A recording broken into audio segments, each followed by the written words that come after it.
dia a todos. Que bom que vocês tiveram coragem de vir para a aula de escola dominical, né? Alguns já estão votando, outros vão sair daqui e votar. Temos até às 17 horas para participar. Muito bem. Vamos fazer uma oração? Pai amado, Deus querido, nós entramos na Tua presença, pedindo que a graça do Senhor, a Tua bondade, o Teu amor venha nos conduzir cada dia, cada manhã, cada tarde, cada noite, na caminhada que o Senhor tem proposto para nós como cristãos.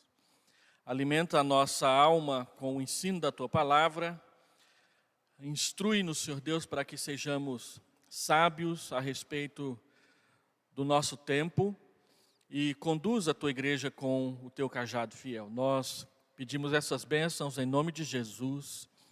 Amém. Muito bem. Como hoje é dia de eleição e a gente já estava prevendo que poucas pessoas viriam aqui, talvez chegue mais, nós estamos fazendo uma classe única e o tema que eu tenho trabalhado nesses últimos domingos tem sido escatologia. Escatologia é a doutrina bíblica a respeito das últimas coisas, a respeito dos acontecimentos que apontam e estão em direção ao tempo do fim. E sempre que nós vivemos uma crise, como nós estamos vivendo agora, e até mesmo antes dela acontecer, é importante nós alimentarmos a nossa esperança com os ensinamentos bíblicos a respeito dos sinais dos tempos, da esperança cristã, da promessa da volta do Senhor Jesus Cristo e dos ensinamentos bíblicos a respeito de como cristãos devemos nos comportar. Há 2 domingos atrás eu comecei a falar sobre a tensão que existe entre o já e o ainda não. Eu vou fazer uma breve recapitulação, porque nem todos assistiram a minha aula sobre isso. E depois nós vamos entrar na segunda parte que ficou para nós terminarmos hoje. Eu quero convidá-los então a abrir sua Bíblia em Colossenses capítulo 3, verso 9 e verso 10.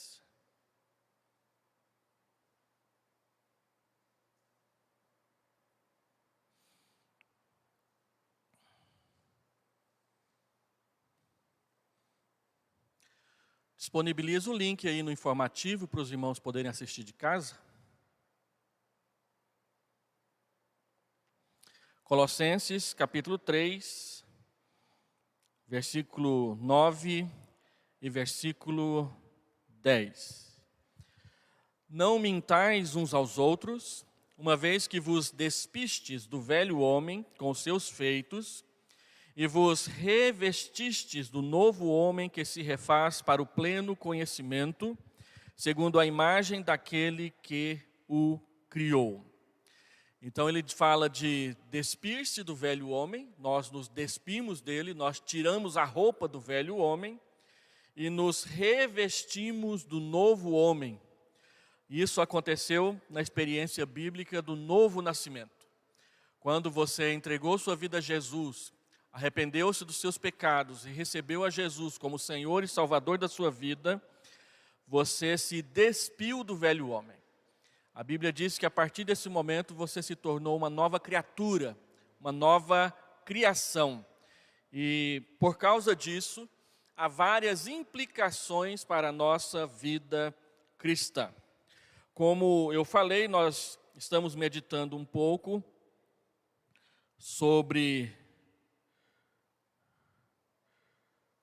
a escatologia cristã. Existe a tensão entre o já e o ainda não.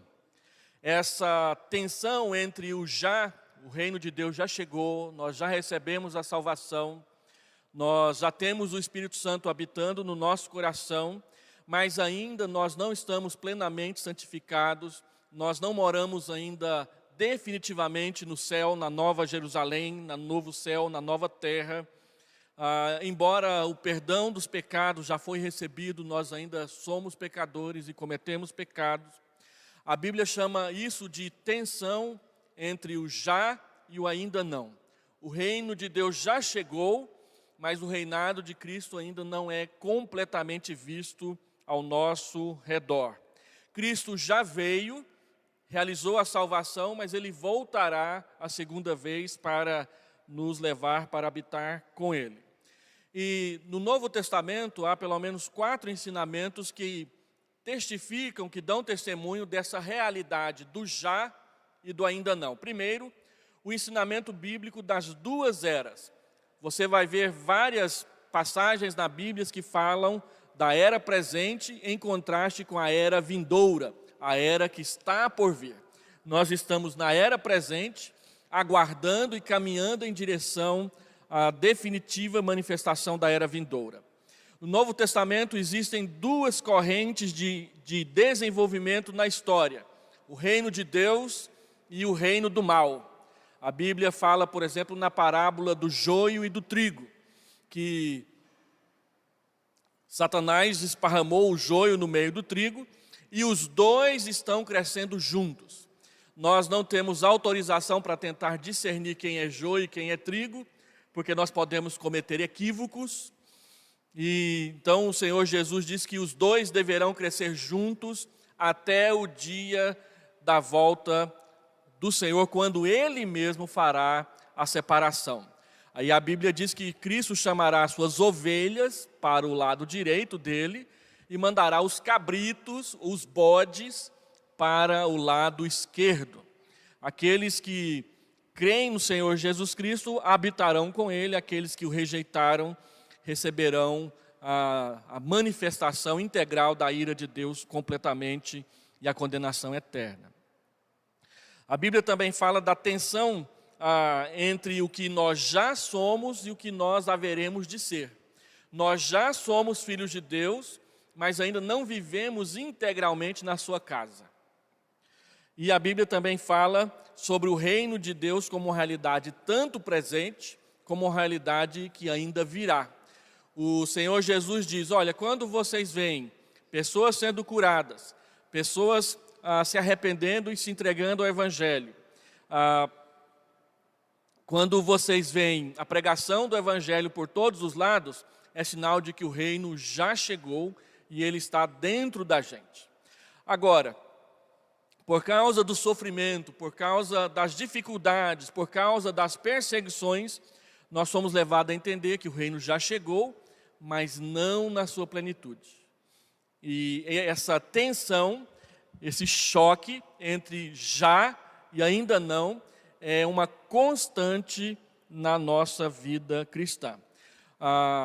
Anthony Huckman, no seu livro A Bíblia e o Futuro, ele diz o seguinte: o livro de Apocalipse retrata a igreja de Jesus Cristo como salva, segura em Cristo, destinada para uma glória futura, embora ainda sujeita a sofrimento e perseguição enquanto o noivo demora. O já e o ainda não. Tá certo? Então nós vimos, há 2 semanas atrás, 3 verdades sobre essa tensão. Primeira, é que a tensão já ainda não, ela caracteriza o que geralmente denominamos de os sinais dos tempos. Perseguição contra os cristãos, terremotos, maremotos, fome para tudo quanto é lado, epidemias, pandemias como essa do coronavírus que nós estamos vivendo, elas são chamadas no Novo Testamento de sinais dos tempos. Os sinais dos tempos, eles apontam para o fato de que tudo que Cristo falou vai acontecer do jeito que Ele falou. E os sinais dos tempos não são, como equivocadamente algumas vezes nós interpretamos, realidades só do finalzinho, do finalzinho, do finalzinho. A Bíblia diz que os sinais dos tempos, eles estão presentes em toda a extensão dos últimos dias.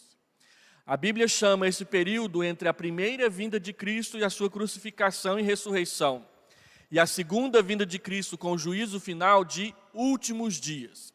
Então, quem viveu no ano 30, 35, 40, estava nos últimos dias. Quem viveu no ano 300 estava nos últimos dias. Quem viveu no período da Reforma, 1517 a 1648, estava nos últimos dias. quem atravessou pelo racionalismo no século 17, 18, quem atravessou pelo modernismo no século 20, o pós-modernismo na entrada do século 21, está nos últimos dias. Os seus filhos, os seus netos, os seus bisnetos, se o Senhor Jesus Cristo não voltar no período deles, eles ainda estarão nos últimos dias. Tudo o que aconteceu desde a morte e ressurreição de Jesus, a sua encarnação, até o retorno do Senhor Jesus no céu com poder e glória, para o julgamento final, a Bíblia chama todos esses acontecimentos dos últimos dias. E todos os eventos que assustam, maremotos, terremotos, furacões, erupções vulcânicas, doenças, guerras, rumores de guerras, são o que a Bíblia chama, na boca do próprio Senhor Jesus Cristo, de sinais dos tempos. Então, os sinais dos tempos estarão presentes e serão uma característica dos últimos dias e alimentam essa tensão do já e do ainda não. Então, viver essa crise do coronavírus faz parte dos ensinos bíblicos a respeito dos sinais dos tempos, para alertar a igreja a perseverar na fé, para chamar as pessoas ao arrependimento e para mostrar uma pequena amostra do juízo de Deus sobre a humanidade. Segundo ensinamento é que a igreja de Jesus Cristo está envolvida nessa tensão. Tudo o que acontece na tensão entre o já e o ainda não diz respeito a nós. Então nós participamos, nós vivemos, nós convivemos e nós somos uma peça fundamental no que diz respeito ao desenvolvimento do já e do ainda não, porque ele também acontece no período da proclamação do Evangelho, que é uma responsabilidade que Jesus Cristo delegou para a igreja. Então tudo o que nós ensinamos sobre missões, missões locais, a Igreja Vila Nova plantar uma igreja em Nerópolis, as missões regionais, o Presbitério Leste de Goiânia votar verba para a gente plantar uma igreja em Pires do Rio que não tem, as missões nacionais, nós enviarmos dízimo ao Supremo Concílio para o Supremo Concílio mandar um missionário lá para São Gabriel da Cachoeira, no interior da Amazonas, para evangelizar tribos Yanomamis, Craôs e outros nomes tais. E nós participarmos do sustento de missionários no norte da África, no mundo muçulmano, na chamada janela 10x40, tem a ver com a tensão já e ainda não. Todas as dificuldades, todos os desafios, todas as adversidades, elas estão relacionadas ao fato de que nós já temos Deus, mas não estamos com Ele definitivamente morando no céu. Depois nós dissemos, em terceiro lugar, que esta tensão, ela deve ser, o autor usa o verbo no imperfeito, deveria ser um incentivo para um viver cristão responsável. Algumas pessoas podem pensar assim, mas já que é tão difícil assim, então eu não vou me dedicar a nada. Mas o que a Bíblia diz é que estas coisas são assim exatamente para nós cristãos não nos esquecermos do mandamento de Deus de vivermos para a sua glória. Então, dentro dessa tensão, a luta contra o pecado continua e continuará ao longo de toda a nossa vida. O perdão dos pecados não põe fim à nossa batalha espiritual, pelo contrário, ele a aumenta. Porque antes de se arrepender dos seus pecados e entregar a sua vida a Jesus, você nem sequer sabia que tinha uma batalha espiritual. Agora ela está definitivamente alojada na sua alma, porque com a habitação do Espírito Santo em você, passa a haver resistência contra o mal de forma intencional, de forma consagrada, de forma consciente a respeito dos ensinamentos de Deus.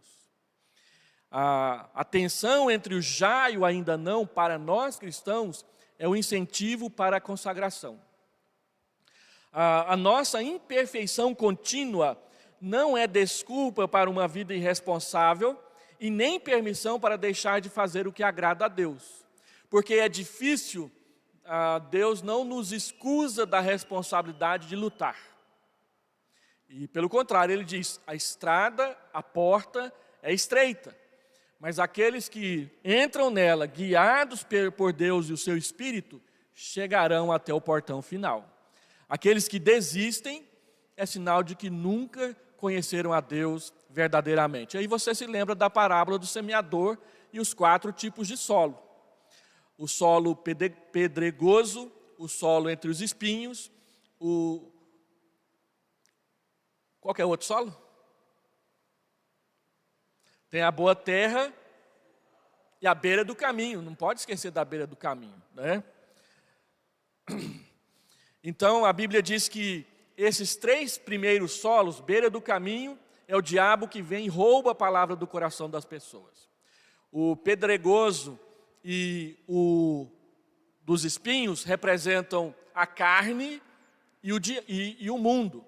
O mundo, com os seus prazeres, sufocam a palavra como espinhos.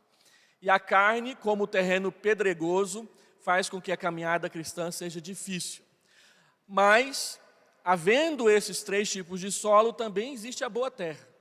Quando Deus muda a nossa natureza pelo novo nascimento, a palavra brota, cresce, se desenvolve, e você é capacitado a lutar e a ter vitórias para contar para os irmãos, para os seus filhos, para os seus netos, para os seus bisnetos, para os seus amigos. Terceiro, a habitação do Espírito Santo nos motiva a uma vida positiva e vitoriosa.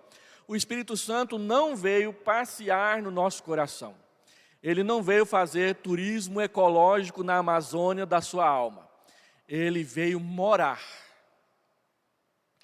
Eu sempre lembro de uma história que diz que o melhor lugar para você passar alguns minutos é na varanda, no alpendre, na sacada do seu apartamento lá. Mas quando está chovendo forte e com vento, é o pior lugar para você ficar. O Espírito Santo não veio para ficar na sacada, no alpendre, na varanda da sua casa. Ele veio para morar lá no quarto. A Volkswagen lançou uma propaganda há um tempo atrás, em que uma mulher entrou no coração de um rapaz, e aí ela percebeu que a sogra, a mãe dele, estava ali no ventríloco, no primeiro átrio do coração. E aí ela perguntou, mas e lá dentro? Aí a mãe do rapaz disse, vem que eu vou te mostrar. Na hora que ela abriu a porta lá do interior do coração, tinha um Gol 0 km vermelho lá dentro. Era a coisa que ele mais amava. Então o Espírito Santo não veio para ser tratado como a sogra ou como a mãe que ficou na parte de fora. Ele veio para ser exatamente aquele Gol 0 km que mora no mais interior do nosso coração. Ele conhece o nosso coração por dentro, todas as coisas. Então ele nos ajuda e ele nos capacita a viver uma vida que agrada a Deus. Por último, em quarto lugar, a vida durante a tensão já ainda não é uma antítese absoluta, mas ela é de continuidade, pois o primeiro é antegozo do último. O que é que isso quer dizer? Que essa vida antes da volta de Jesus, ela não é uma vida só de lutas, dores, sofrimentos e dificuldades. Mas ela é também uma vida onde você comemora vitórias. E que as vitórias dessa vida antes da volta de Jesus são antegozos, antecipações da alegria em muito maior escala e definitiva que você experimentará no céu. Por isso, toda vez que você enfrentar uma tribulação, uma adversidade, uma dificuldade, não se entristeça a ponto de desanimar, porque Deus abençoa quem persevera nas lutas. E quando você colhe vitórias, você tem todos os motivos genuínos, verdadeiros e justos para comemorar. Quando eu estava na primeira igreja, continuamente eu sugeria ao conselho que a gente fizesse almoços, jantares, cafés da manhã. Lá quando eu fui para lá, não tinha café da manhã no Dia das Mães. E aí quando nós propusemos fazer, uma mãe, chegou para mim e disse, bobagem, pastor. Não vem ninguém. Aqui não vem ninguém. Aqui é a primeira igreja. Falei, vamos ver. E de fato, uma igreja de 1.300 membros, no primeiro café da manhã foram uns 25. E quem foi a primeira pessoa que veio falar para mim não disse? Foi a irmã, mãe, que poderia estar comemorando ali o café da manhã do Dia das Mães. E então eu disse para ela, é porque foi o primeiro. Você vai ver nos próximos anos. No segundo ano já tinha mais de 100. No terceiro ano já tinha metade da igreja. Quando a gente fez um almoço comemorando uma determinada questão lá na igreja, muita gente disse que não valia a pena, e aí o almoço não deu, do tanto de gente que foi. E nós tivemos que sair correndo ali, 12:30, procurando um restaurante para comprar alguma coisa pronta, porque tinha um monte de gente com um prato vazio na mão, e era um almoço que a igreja estava dando para a igreja. Mas aí a irmã aprendeu a lição, ela parou de ficar pegando o meu pé ano após ano. Nós podemos e devemos comemorar as nossas vitórias. Eu fui membro de uma igreja onde tinha uma senhora chamada Enedina. A dona Enedina era uma bisavó lá na igreja. Todos os filhos, quase todos os netos dela eram membros da igreja. Dava mais de 30 pessoas numa única igreja com pouco mais de 150 membros. E a dona Enedina tinha uma peculiaridade. Ela não comemorava os seus aniversários de nascimento. Ela comemorava o seu aniversário de conversão.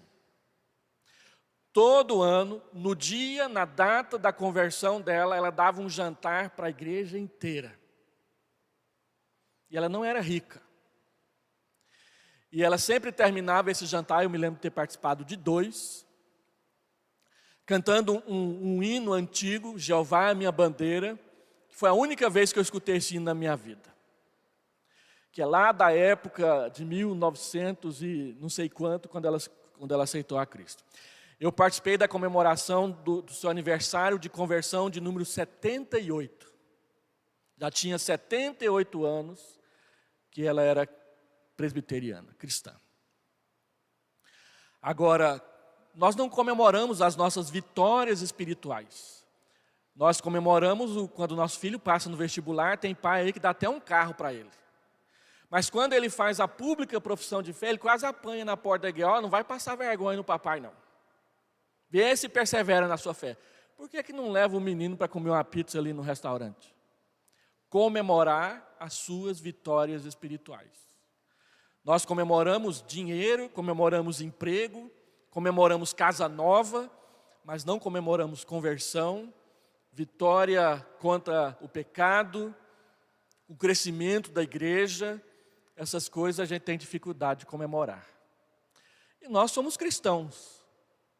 Então, a vida durante a tensão, ainda não, ela não é só de lutas e dores e dificuldades. Ela é também uma vida de vitórias, comemorações, e cada vitória representa um pequenino adiantamento do que vai ser a alegria que vamos experimentar eternamente no céu. John Newton, um pastor que outro dia chamei de John Williams aqui no púlpito, equivocadamente, John Newton, ele compôs um hino lá em 1700 e alguma coisa. Ele compôs um hino no qual ele canta dizendo o seguinte: quando eu estiver lá no céu e tiver passado 10.000 anos, a minha alegria será como aquela de quem acabou de chegar. Porque é eterno.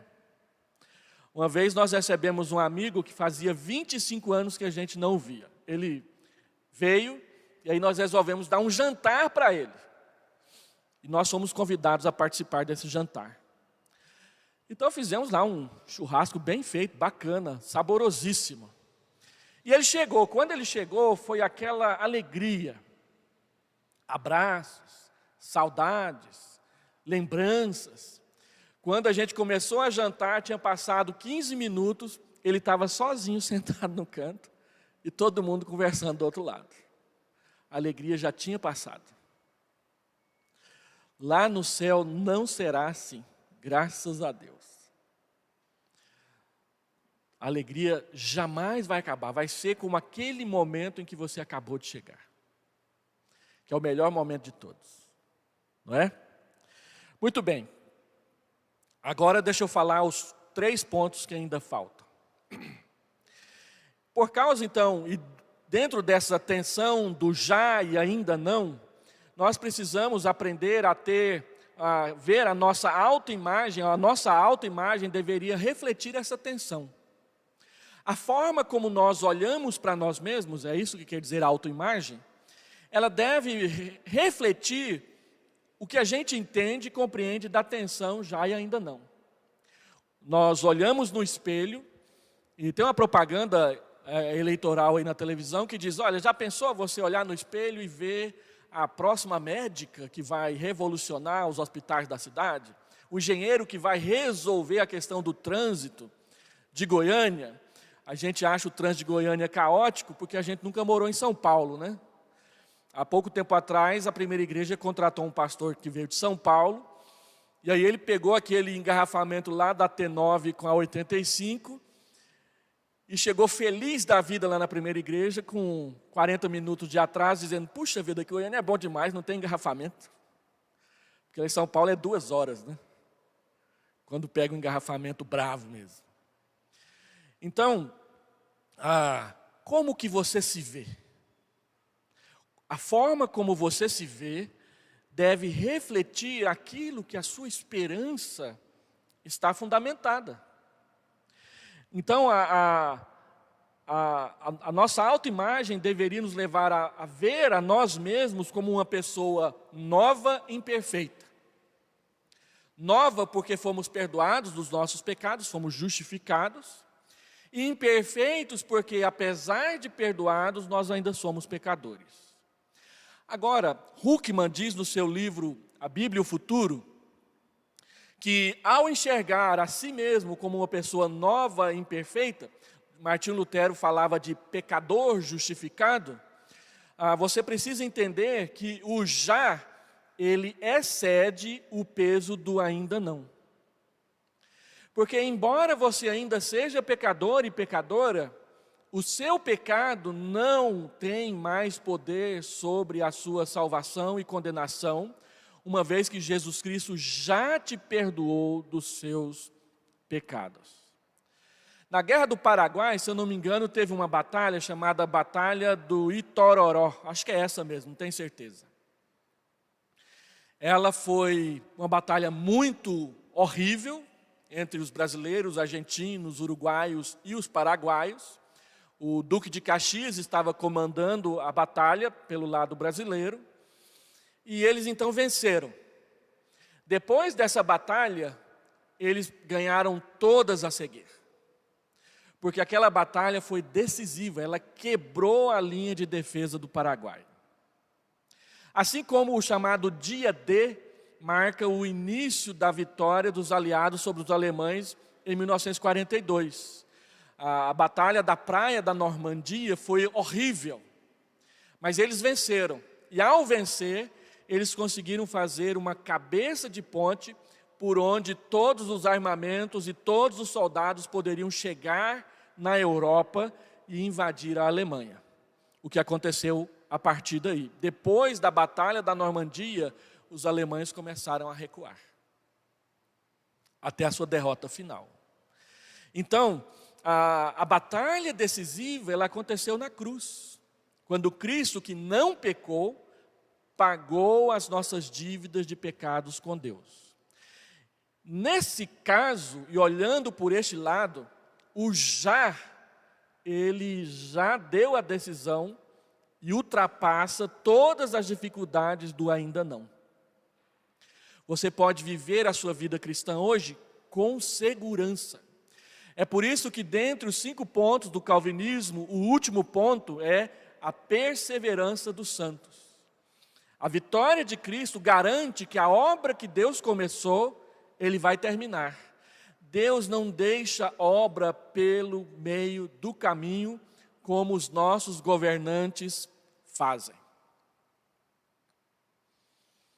Nós estamos convivendo aí com as obras do BRT, que eu me lembro desse negócio, já tem quase 20 anos.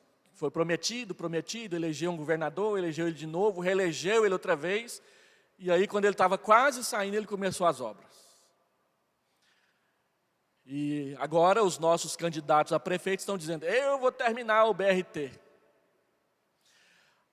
A nossa vida cristã é mais ou menos como essa obra do BRT, tirando as incompetências dos nossos engenheiros aí. É uma obra que é longa, mas que quando terminar, todo mundo vai gostar. Eu me lembro tantas vezes que eu fui visitar a Edneia em Goianésia, atravessando a buraqueira que era a BR-153, ali perto de Jaraguá. Como era horrível passar por ali.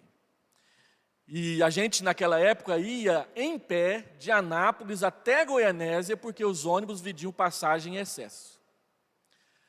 Hoje não pode fazer mais isso. Mas naquela época eu fui várias vezes de Anápolis a Goianésia em pé, 3 horas e 40 minutos no ônibus cheio. Atravessando a buraqueira de Jaraguá, da BR-153 inteira, mas Jaraguá era pior.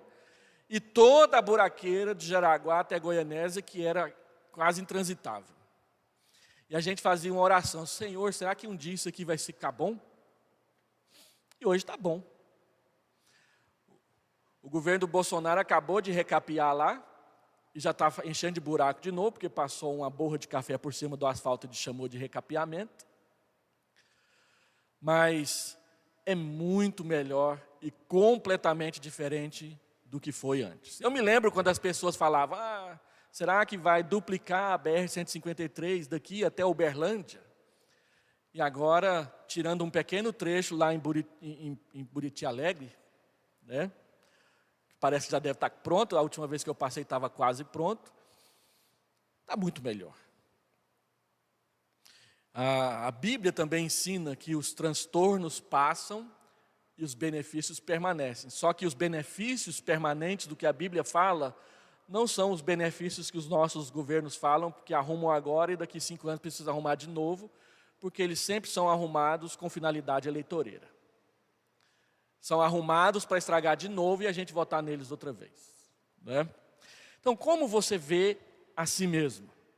Segundo, a vida cristã ela é marcada por crescimento espiritual. Você se despiu do velho homem e se revestiu do novo homem, conforme nós lemos em Colossenses 3, 9 e 10. Quinto lugar, essa tensão nos ajuda a entender o papel do sofrimento na vida dos crentes. Há 4 ensinamentos bíblicos do Novo Testamento a respeito do sofrimento, que a igreja tem muita dificuldade de aprender, mas que quando alguém aprende, a sua qualidade de vida cristã dá um salto imenso. Primeiro, o sofrimento é uma manifestação concreta do ainda não. Abra a sua Bíblia em Romanos capítulo 8, 17 e 18.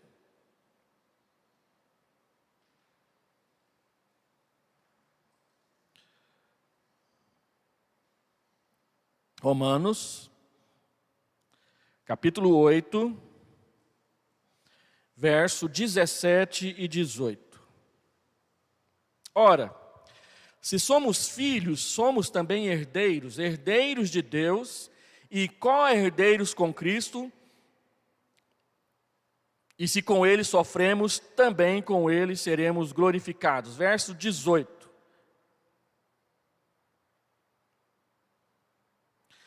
Porque para mim, tenho por certo que os sofrimentos do tempo presente não podem ser comparados com a glória a ser revelada em nós. Os sofrimentos do presente não podem ser comparados com a glória que será revelada. Quanto tempo você acha que você vai viver aqui na terra? 100 anos? Meu pai viveu 84. Se eu viver 83, está de bom tamanho. Então, eu estou com 53, falta só mais 30. Eu tenho 30 anos para resolver as coisas que eu tenho que resolver aqui na terra. Se eu for viver só até os 84 anos, 83 anos. E tem um filme que chama A Bola Curva. Acho que o nome em inglês é esse, em português está com outro nome, é com o Clint Eastwood. Ele é um velho olheiro do beisebol nos Estados Unidos. E ele está ficando cego. A sua filha, que amava beisebol igual ele, veio participar da última turnê dele antes da aposentadoria. E então ele percebe que um jogador que está sendo contratado falha em acertar o taco na bola curva. E a filha pergunta para ele, intrigada, essa é a cena mais, vou dar um spoiler para vocês aqui, é a melhor cena do filme. Ela pergunta para ele, como o senhor sabe? E ele fala, pelo som da bola quando ela bate na luva. Eu sei que foi uma bola curva. E aí ela está andando lá no campo sozinha e vê um rapaz e um menino jogando beisebol sozinhos. E ela vê que o rapaz que está arremessando a bola é muito bom. Aí ela pergunta, você sabe jogar a bola tal? Aí tem uns nomes lá que eu não decorei. E a bola curva? Também sei. Então joga para eu ver. Aí ele joga uma, ele joga duas, ele joga três e ela aprende o som. E aí a ideia é que aquele outro jogador não deve ser contratado, porque se alguém jogar a bola curva, ele vai errar a tacada e o time vai perder.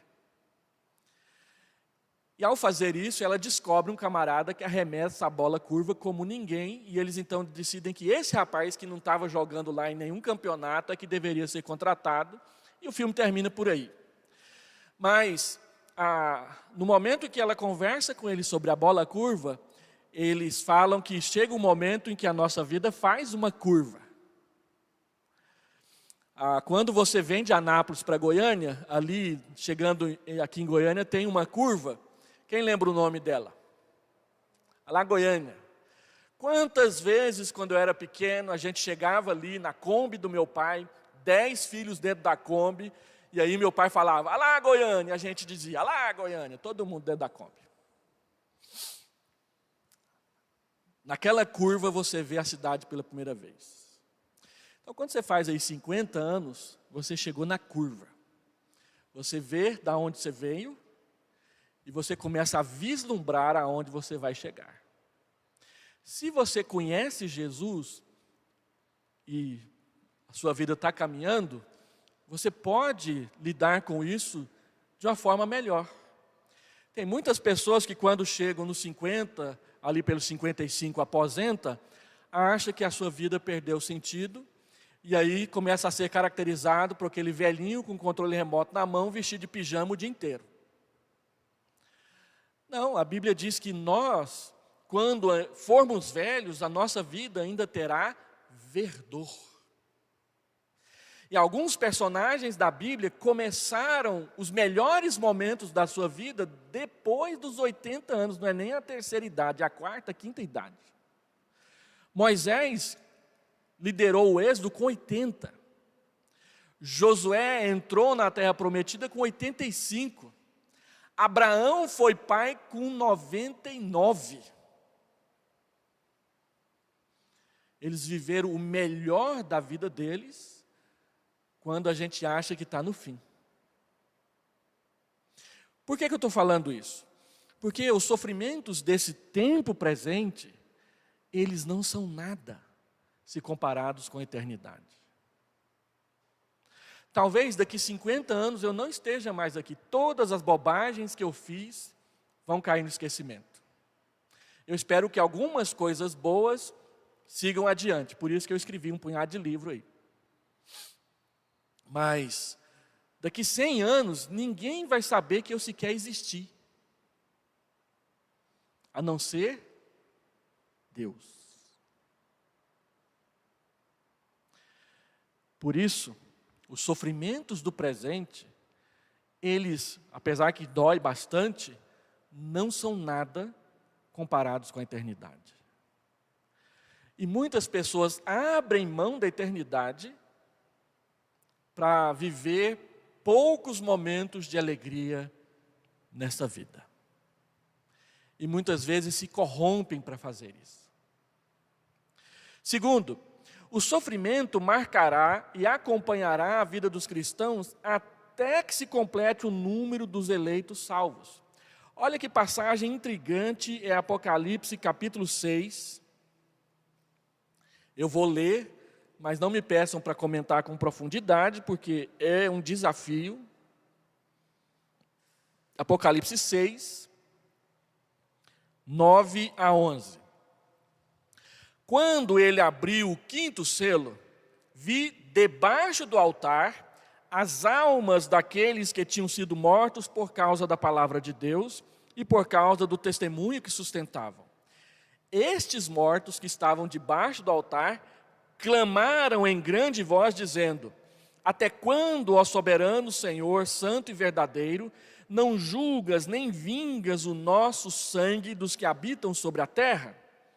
Então a cada um deles foi dada uma vestidura branca, e lhes disseram que repousasse ainda por pouco tempo, até que também se completasse o número dos seus conservos e seus irmãos, que iam ser mortos, como igualmente eles foram. O mistério aqui é que tem gente que já morreu orando a Deus, né? Como que a gente resolve isso? É uma visão, não dá para resolver. Nenhum de nós foi do lado de lá e voltou para dizer como é que é, ainda mais com respeito a eventos futuros. Agora, a Bíblia diz que a morte, às vezes é chamado de dormir, né?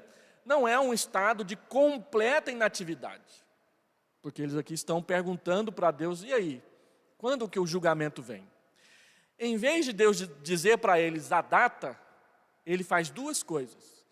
Dá roupas brancas para eles, representando a santidade por causa da qual eles morreram.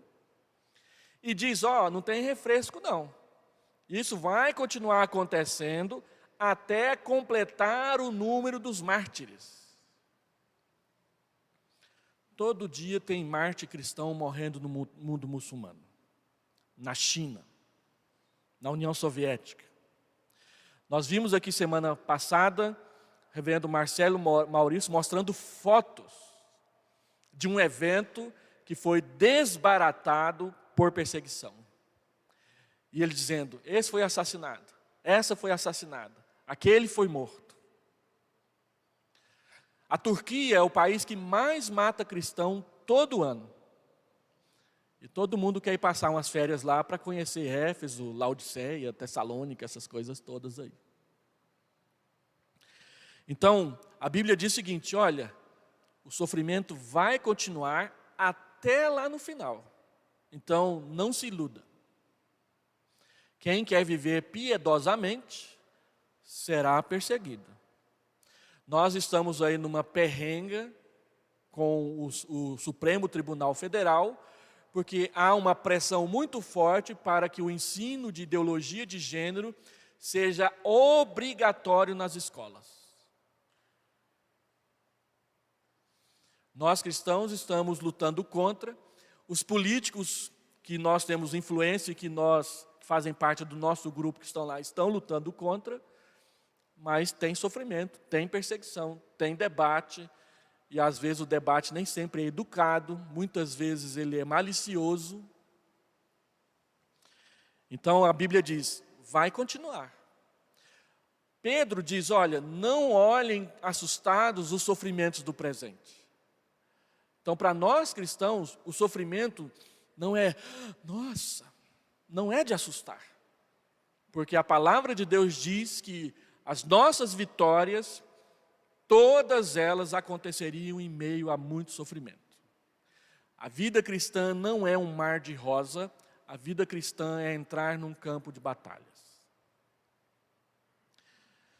Terceiro, o sofrimento dos cristãos, ele deve ser visto sempre à luz do escatom, ou seja, dos últimos dias, do tempo do fim.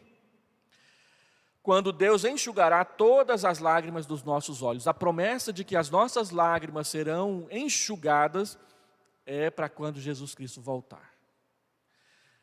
Cada lágrima que você derramou, escondido sem ninguém ver, não passará despercebido diante de Deus. Nenhuma delas. Por último, o sofrimento produz perseverança quando você olha para ele do jeito correto. A perseverança fortalece o caráter e promove a esperança. Olha Romanos capítulo 5, verso 3.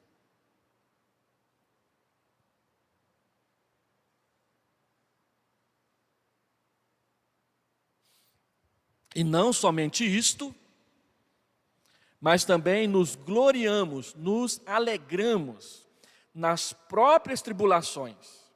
Mas o texto não diz que nós nos alegramos nas tribulações simplesmente por causa das tribulações. Nós nos alegramos nas tribulações no sentido de que experimentamos alegria durante as tribulações, não por causa delas. Por quê? Sabendo que a tribulação produz perseverança. Verso 4, e a perseverança produz experiência. E a experiência, esperança. Ora, a esperança não confunde. Por 3 razões. Porque o amor de Deus é derramado no nosso coração pelo Espírito que nos foi outorgado, verso 6. Verso 5.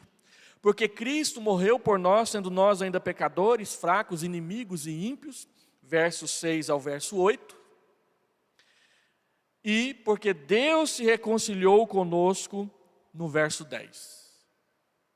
Então, os sofrimentos, vistos de forma apropriada, fortalecem a nossa fé.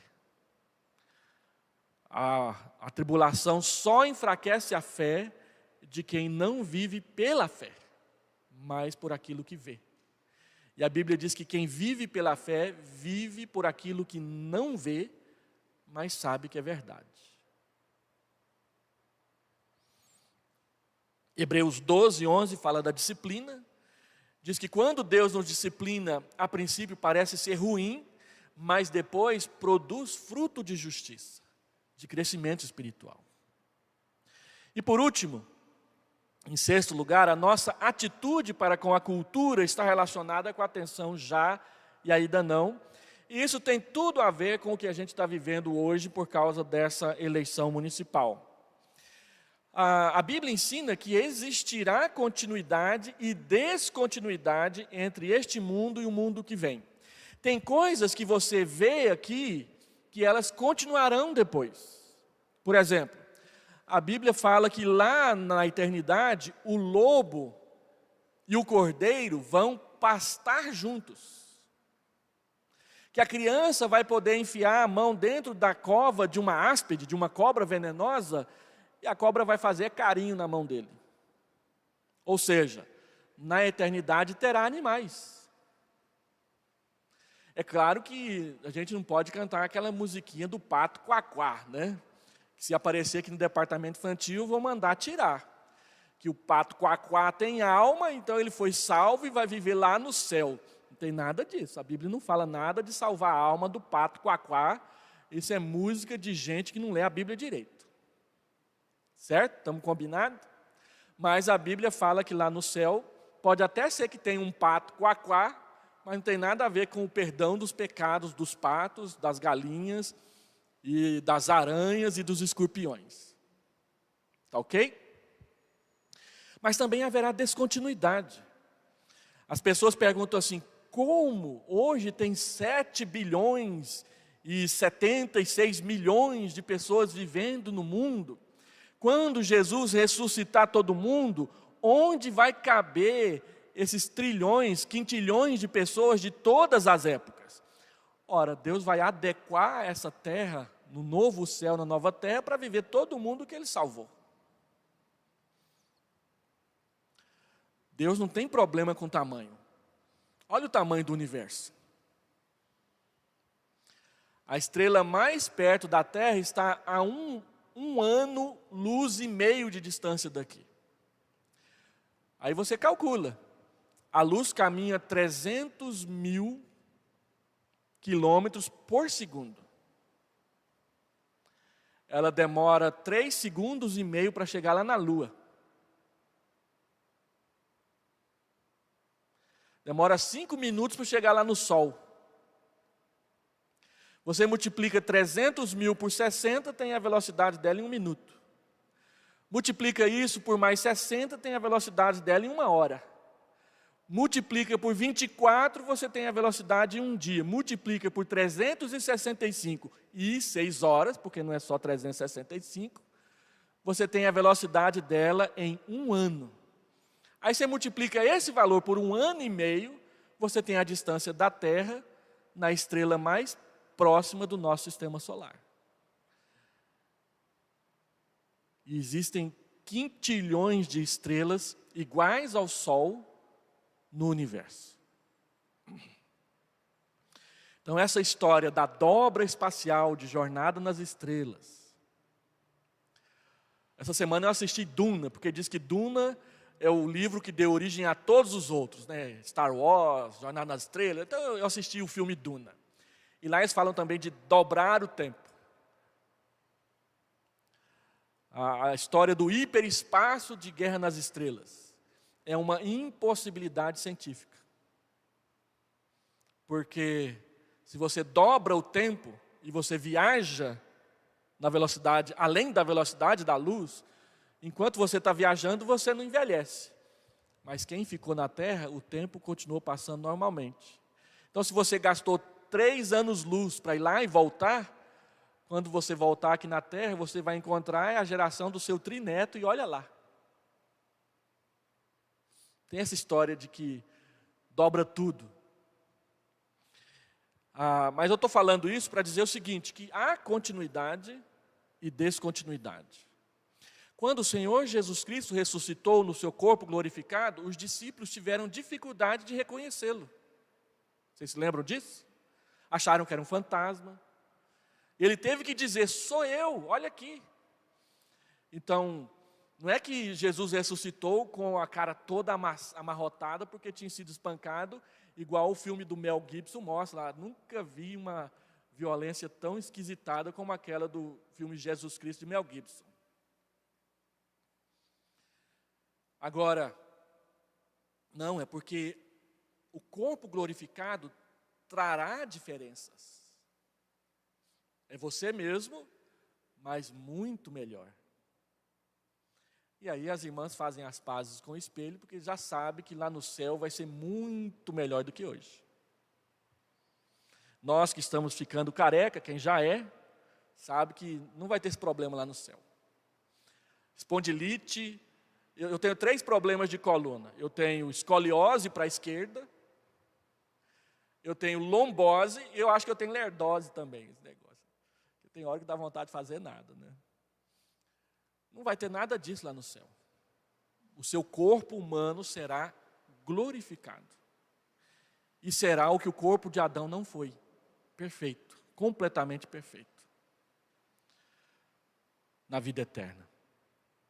Ele não só limpará todo o pecado, como ele aperfeiçoará a nossa natureza humana e não será por meio de evolução.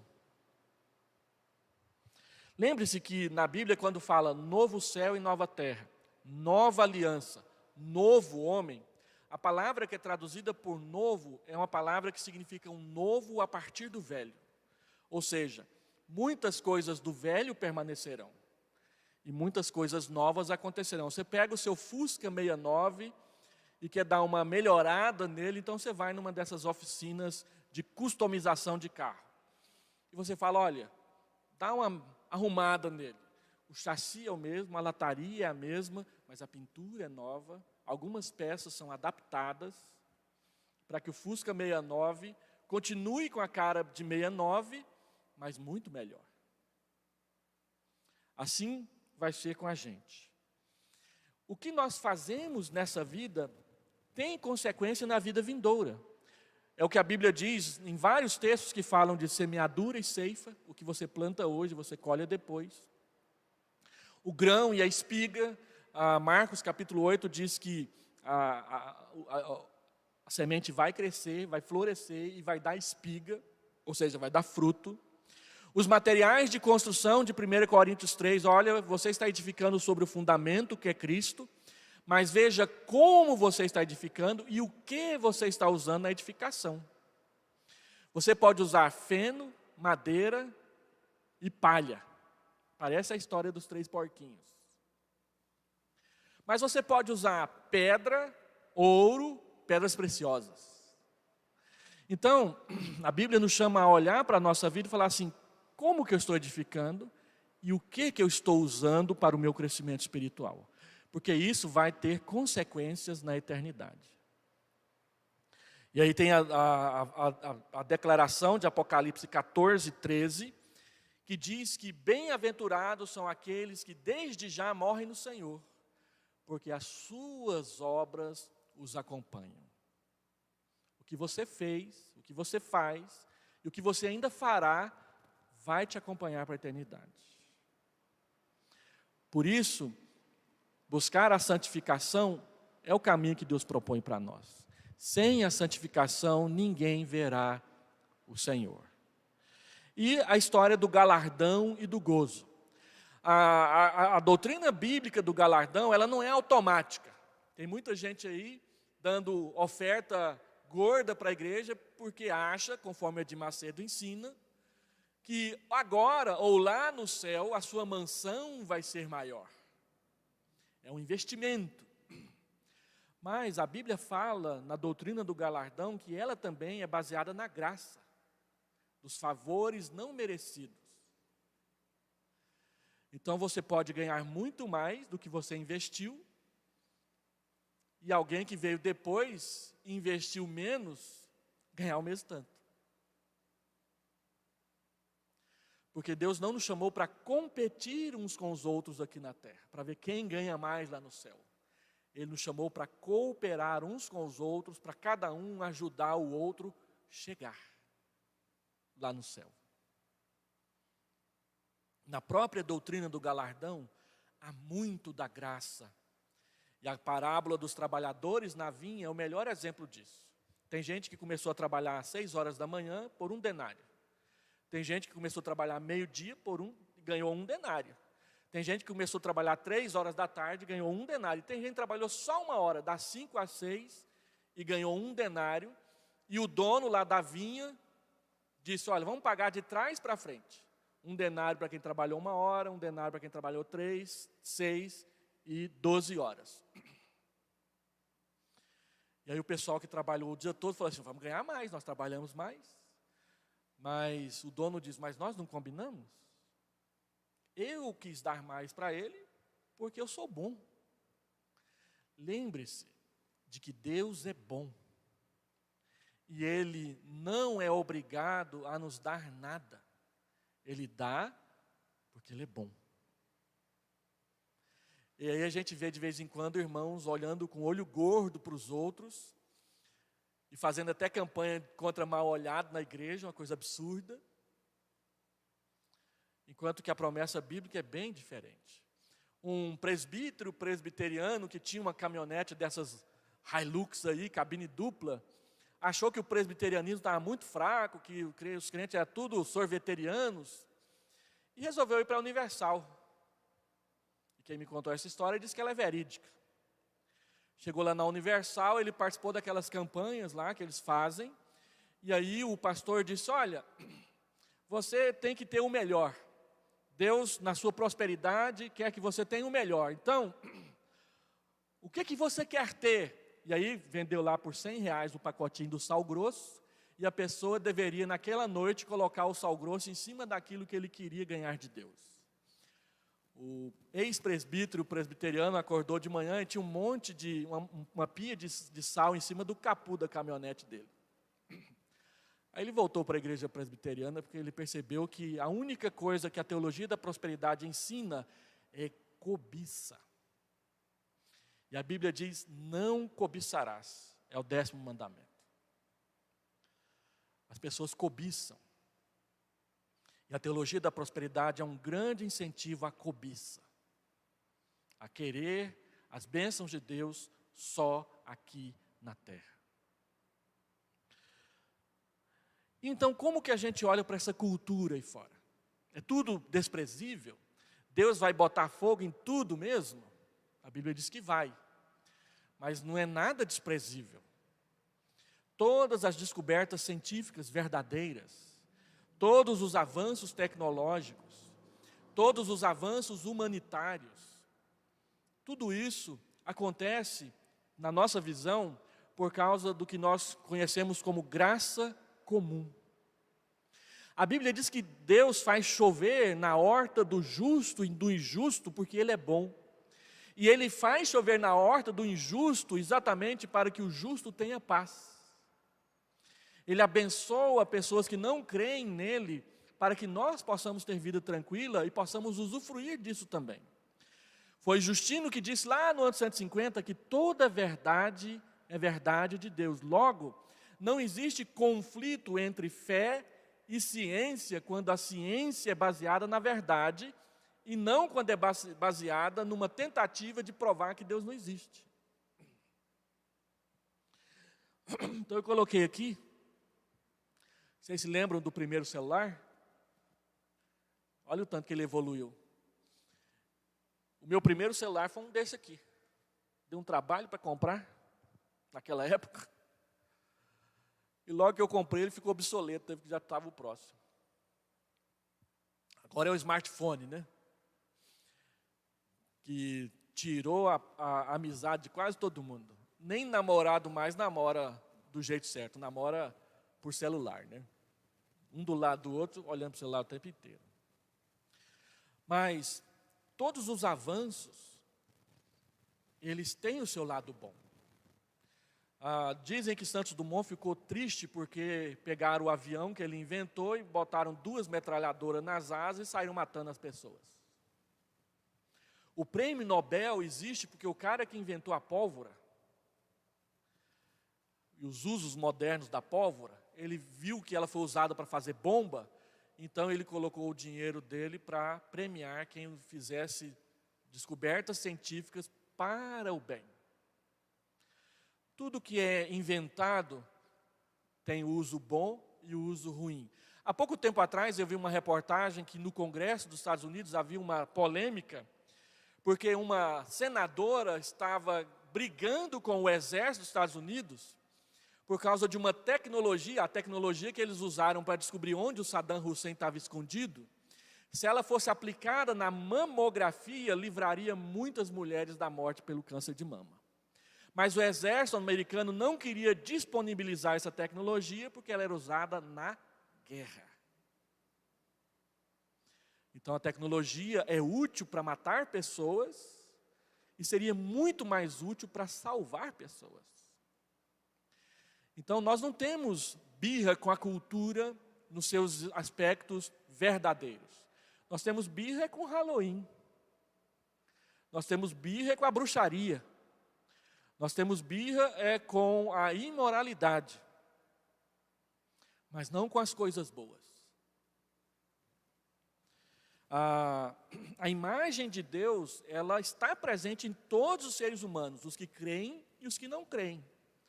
Todo homem e toda mulher, seja heterossexual ou seja homossexual, tem a imagem de Deus em si. Suja, desfigurada, distorcida, embaçada, mas ela está lá. E é a Bíblia quem nos dá um óculos para a gente enxergar melhor e começar a entender melhor essas coisas. Toda a verdade é verdade de Deus. O poder soberano de Cristo governa mesmo em um mundo caído. Mesmo com toda essa confusão aí fora, nós somos instruídos pela Escritura de que Deus não deixou de governar. E tudo que os homens fazem para poder evitar Deus, no final das contas, acabam fazendo a vontade de Deus. A Bíblia diz no Novo Testamento, olha, vocês mataram Jesus Cristo. E se eles reconhecessem que Jesus era o Cristo, eles não teriam matado. Então fez parte do plano de Deus eles não reconhecerem. Deus não deixou eles reconhecerem para no final cumprir a sua palavra. Assim como Deus fecha os olhos, Ele também abre os olhos. Isso é obra da sua graça. No final, todos os reis das nações trarão a sua glória para depositar perante Cristo. Apocalipse 5 diz que os reis virão e depositarão todas as suas riquezas, inclusive de conhecimento, aos pés de Jesus. O que quer dizer que Cristo não despreza o que as nações têm de bom. A seda da Índia, os vasos da dinastia Ming, o ouro de Ofir, o manganês da floresta amazônica. Vocês sabem que a maioria do que é feito de ferro lá fora é extraído ali das Minas Gerais, perto de Ipatinga. A bauxita, o calcário, tudo que as nações têm de melhor, o petróleo, o aquífero Guarani. Já ouviu falar do aquífero Guarani? O maior aquífero subterrâneo do mundo está debaixo do Brasil. Então o Brasil é o país que tem mais água sobre a terra e é o país que tem mais água debaixo da terra. A própria cidade de São Paulo já é abastecida por água que é tirada do aquífero Guarani no subsolo brasileiro. Então o Brasil é o país das águas em cima, as conterrâneas e as subterrâneas. E aí vai. Tudo isso vai ser depositado diante de Jesus no último dia. Olha só.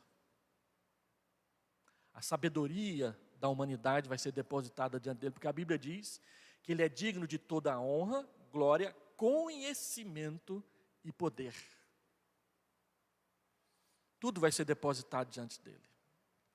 Deixa eu concluir. Nós devemos, então, fazer o melhor que podemos para ajudar o melhor da cultura. Nós devemos nos envolver com literatura cristã.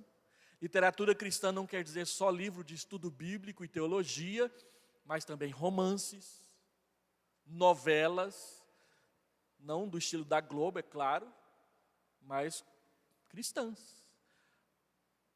O Paraíso Perdido, que é um livro famosíssimo, foi escrito por um cristão anglicano da Inglaterra. A arte. Rembrandt era um membro da Igreja Cristã Reformada da Holanda e é um dos maiores pintores dentre os grandes pintores.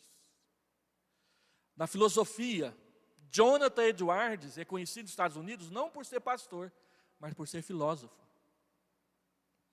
Na arquitetura, outro dia eu li um texto do Gilberto Freire, dizendo que o Brasil ainda não conhece o melhor do cristianismo. Na arquitetura, na literatura, na engenharia, nós quase não temos engenheiros cristãos premiados. Por quê? Porque não incentivamos isso na cabeça dos nossos crentes, achamos que nós temos que viver no mundo da lua. Na política, quando a gente fala em política, logo já tem alguém te execrando. Porque eu gravei um vídeo em favor do Eri, e foi o primeiro que eu gravei em toda a minha vida. Alguns pastores já disseram: estou preocupado com você está vendendo a sua alma para a política partidária. Porque tem muito pastor levando gente para o púlpito. Alguém viu eu trazendo o Eric no púlpito para falar alguma coisa? Aquele dia que nós oramos por aqui, ele não disse uma única palavra. Então, nós precisamos crescer nessas áreas. Nós precisamos descobrir uma forma de doutrinar os nossos crentes, não só com respeito ao futuro, mas para o presente, à luz do futuro. Essa é a diferença do calvinismo das outras percepções. Nós vivemos a vida presente à luz da vida futura. E aí tem que ser em todas as áreas. Não é só na teologia. Na reciclagem. O reverendo Mauro Meissen disse que quando você vai na Europa, você vê na paisagem a diferença entre um país onde o protestantismo foi maioria durante muitos anos e um país onde o catolicismo foi e continua sendo maioria até hoje. Diz que muda na paisagem. Os países que receberam forte influência protestante são mais limpos, organizados, o trânsito é melhor. E os outros não. Vai no mundo muçulmano. só tem casebre e ruína, porque eles vivem destruindo eles mesmos. É ou não é? Vai na Índia, você vai nos templos hindus, eles fedem lavagem, porque as pessoas colocam comida ali para os deuses em oferendas e a comida fica lá apodrecendo, atraindo ratos, doenças e essas coisas todas. Então nós podemos contribuir. Muito do que tem de melhor no que diz respeito à liberdade e obras bem feitas tem a ver com o dedo do cristianismo nessas coisas. 5 a 6 aplicações rápidas. Vamos ficar atentos aos sinais dos tempos. Quando a gente olha para essa pandemia, não é para a gente ficar ansioso, morrendo de medo de ser o próximo a morrer de Covid. Mas é para entender que as coisas estão se cumprindo como o nosso Senhor falou. E é Ele quem vai nos proteger no final das contas. Se Ele quiser nos levar pelo Covid, Ele vai levar pelo Covid. Mas Ele pode levar por um ataque cardíaco, Ele pode levar por um tombo de bicicleta, Ele pode levar por um espirro que você dá dentro do banheiro, escorrega e bate a cabeça na pia. Então, nós devemos olhar para o Covid do mesmo jeito que olhamos para todo o resto. Com aquela serenidade de quem sabe aonde vai morar depois. Segundo, seja ativo na vida da sua igreja. Os outros precisam do seu apoio e da sua ajuda. Às vezes nós achamos que não podemos contribuir com nada. E assim faz uma grande diferença. Eu sempre falo de a única pessoa que eu acho que Deus me usou para trazer para a igreja mesmo, que é um soldado chamado Sebastião. Sebastião dava muito trabalho, era meu vizinho, eu vendia para ele na mercearia que a minha mãe tinha. Então um dia teve uma conferência evangelística na igreja, aniversário da igreja, eu convidei o Sebastião e ele foi. Estava pregando o reverendo Otávio Cacheta, alguns aqui vão se lembrar dele. Aí o reverendo Otávio Cacheta era um evangelista, naquela época, nas conferências evangelísticas, terminava com apelo. Ele falou, quem quer entregar a vida para Jesus, vem aqui na frente. A igreja estava lotada. Hoje em dia a gente não enche a igreja nas conferências. Mas naquela época ficava lotada. Aí eu cutuquei o Sebastião. Sebastião, vai lá na frente. Ele virou para mim assim, ele era meio caipirão. Eu ir lá na frente? Vai lá na frente, vai lá na frente. Então eu vou. E ele levantou e foi. E no dia seguinte ele estava igualzinho, não tinha mudado nada. Aí foi 1 ano e meio discipulando ele para ele ser crente de verdade. Se desfazer das revistas pornográficas que forravam a cama dele debaixo do colchão. Aí um dia eu dei uma Bíblia para ele, eu que tive que comprar a Bíblia e dar para ele. Um dia ele estava dando mau testemunho demais, eu fui lá, vou lá na casa do Sebastião. Na hora que eu entrei na casa dele, a orelha ficou vermelhinha, gaguejando mais que tudo. Falei, Sebastião, entrei no quarto dele, ajoelhei que nós vamos orar agora. Ele ajoelhou, ele era 1,90 m de altura, se ele quisesse me bater, era a coisa mais fácil do mundo. Ele ajoelhou, orou, e ele tinha o costume de ir para motel com meninas, que ele sabia exatamente onde elas ficavam, esperando os rapazes. E um dia ele foi, já tinha 1 ano e meio que ele estava na igreja. Aí a moça falou para ele, vamos lá em casa para eu pegar uma roupa mais apropriada. E aí ele ficou lá fora, escondido, para o pai dela não ver. E ele disse que enquanto ele estava lá fora, esperando a moça para ir fazer um programa no motel,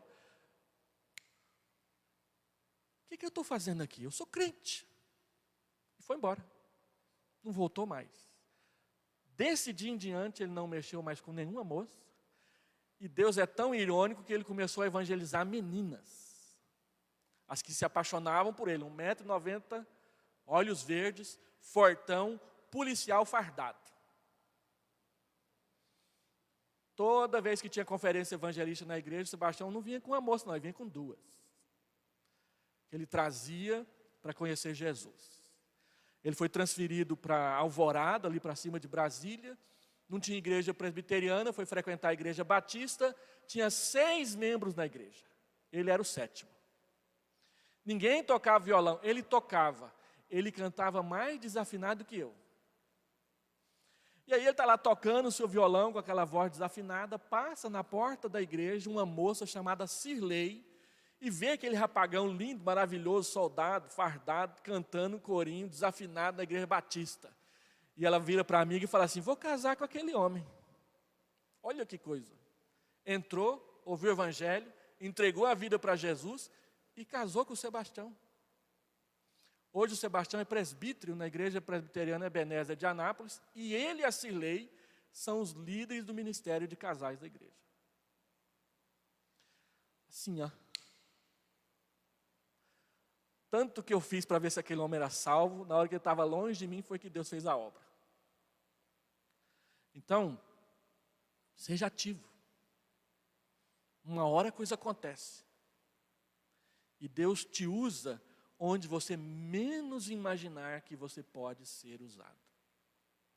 Terceiro, viva uma vida cristã santificada e comprometida. Não se afaste da comunhão do povo de Deus. Nossa igreja tem 510 membros.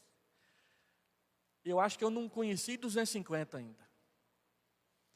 E a gente olha, o conselho fica olhando para aquele hall de membros lá e fica tentando discernir: onde está esse povo? Cadê esse povo que não aparece? E a gente liga, telefona, o telefone não atende, o endereço não é mais o mesmo, desapareceu do mapa, mas ainda é membro aqui. E deixa o conselho excluir algum para ver o que acontece. Eles vêm igual a caninana no pescoço da Nancy, dizendo: que história é essa de me excluir do hall de membros? Como se o hall de membros fosse o céu, né? E não é. Está longe de ser. Quarto, invista no seu crescimento espiritual. Qual foi o último livro inteiro que você leu sem ser o livro de Salmos da Bíblia? Você investe no seu crescimento? Encontro de casais, acampamento. Ano que vem a gente vai ter acampamento, se Deus quiser. É preciso investir. Investir custa dinheiro, tempo e boa vontade. E entenda o papel do sofrimento biblicamente. Quando estiver sofrendo, pare com essa história: o que eu fiz de errado para Deus me dar esse sofrimento? Talvez você tenha feito mesmo, mas talvez não. Jó sofreu sem ter feito nada de errado.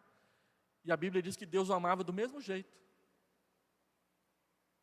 E por último, seja um cristão ativo na sociedade. Vamos tentar descobrir como a nossa igreja pode ser mais ativa na sociedade, contribuindo positivo para melhorar Goiânia. Tem possibilidades, tem oportunidades.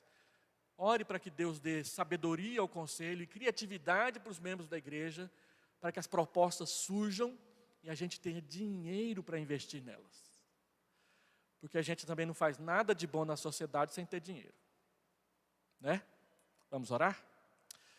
Pai amado, Deus querido, levanta essa igreja na tua presença para ser uma igreja boa. Boa e agradável a ti, para a glória do teu nome. Desperta os crentes, fortalece a sua fé, enche-nos do teu Santo Espírito, para que a nossa esperança seja perseverante a cada dia. Nós oramos em nome de Jesus. Amém. Deus te abençoe. Se depois você tiver alguma pergunta, pode fazer no WhatsApp, pessoalmente, a gente está à disposição. Vamos terminar? Está terminado então. Quem não votou pode ir votar. E Deus abençoe Goiânia, né?